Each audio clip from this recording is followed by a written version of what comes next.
একটি জরুরি সিদ্ধান্ত মোতাবেক আমাদের যে 6 তারিখের যে লং মার্চ টু ঢাকা কর্মসূচি ছিল সেটাকে আমরা একদিন এগিয়ে নিয়ে এসেছি। অর্থাৎ আগামীকাল 5ই অগস্ট সারা দেশের মুক্তিকামী জনতাকে ঢাকার উদ্দেশ্যে রওনা হওয়ার জন্য আমরা আহ্বান জানাচ্ছি। যারা পারবেন, যাদের পক্ষে সম্ভব হবে, আজ রাতেই আপনারা ঢাকার উদ্দেশ্যে রওনা হয়ে যান। আমরা আগামীকাল সারা দেশের মুক্তিকামী জনতাকে ঢাকায় আসার আহ্বান জানাচ্ছি। বিশেষ করে ঢাকার আশেপাশের যে জেলাগুলো আছে, আপনারা দায়িত্ব নিয়ে মসজিদের মাইকে ঘোষণা দিয়ে যাদেরকে পাবেন সবাইকে নিয়ে ঢাকার উদ্দেশ্যে রওনা হন। এই লড়াই আমাদের জন্য একটি চূড়ান্ত লড়াই।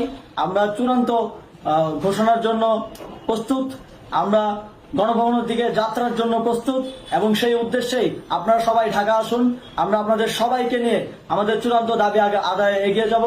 আমি জানি না সমন্বয়করা আজকে রাতে বেঁচে থাকতে পারবে কিনা, কিন্তু আপনাদের উপর আমরা এই দায়িত্ব দিচ্ছি।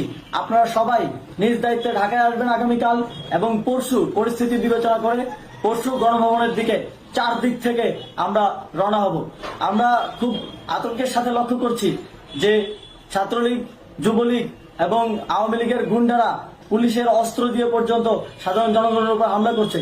কিন্তু একটি সুখের খবর হচ্ছে, সারা দেশের বিভিন্ন স্থানে সেনাবাহিনী ছাত্র জনতার পক্ষে দাঁড়িয়েছে। আবার কিছু কিছু জায়গায় যেমন মিরপুর ও মোহাম্মদপুরে সেনাবাহিনী ছাত্র জনতার বিপক্ষে দাঁড়িয়ে গুলি চালাচ্ছে। আমরা সেনাবাহিনীর প্রতি আহ্বান জানাতে চাই, আপনারা এদেশের নাগরিক এবং আপনারা এদেশের নিরাপত্তার দায়িত্বে আছেন, এদেশের জনগণের যানবাহনের নিরাপত্তার দায়িত্বে আছেন। আপনারা দেশের পক্ষে এবং দেশের জনগণের জন্য কাজ করবেন। কোনো খুনি সরকারের জন্য, কোনো খুনি রাজনৈতিক দলের জন্য কাজ করবেন না। এটি এদেশের জনগণ আপনাদের থেকে প্রত্যাশা করে। আমাদের এই আন্দোলনে সম্পূর্ণ সমর্থন দিয়ে হয় নিরপেক্ষ থাকুন, অথবা এই খুনি বাহিনীকে, সরকারের খুনি বাহিনীকে প্রতিহত করুন, তাদেরকে যথাযথ শাস্তির আওতায় নিয়ে আসুন। যে কারফিউ সরকারের পক্ষ থেকে ঘোষণা করা হয়েছে, আমরা স্পষ্টভাবে বলতে চাই, সেনাবাহিনী এই ধরনের কোনো কারফিউ বাস্তবায়নের জন্য মাঠে না নামে। যদি মাঠে নামে তাহলে সেনাবাহিনী স্পষ্টভাবে অফিসিয়ালি জনতার বিরুদ্ধে দাঁড়াবে। আমরা চাই না সরকারের এই ষড়যন্ত্রে সেনাবাহিনী পা দিক। সেনাবাহিনীকে জনতার বিরুদ্ধে দাঁড়ানোর যে ষড়যন্ত্র সরকার রচনা করছে সেটিতে সেনাবাহিনী পা দিবে না, এই বিশ্বাস আমরা রাখতে চাই।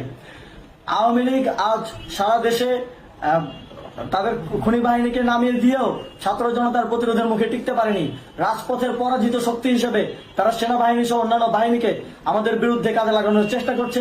এই চেষ্টাকে, এই ষড়যন্ত্রকে ব্যর্থ করতে হবে এবং আগামীকাল সারা দেশে মসজিদে মসজিদে ঘোষণা দিয়ে ঢাকার উদ্দেশ্যে আপনারা রওনা হন। প্রত্যেকটি পরিবার থেকে অন্ততপক্ষে একজনকে ঢাকার উদ্দেশ্যে রওনা করে দিন, এই ইতিহাসের সাক্ষী হতে, একটি নতুন বাংলাদেশের অভ্যুদয় ঘটানোর একজন কর্মী হতে।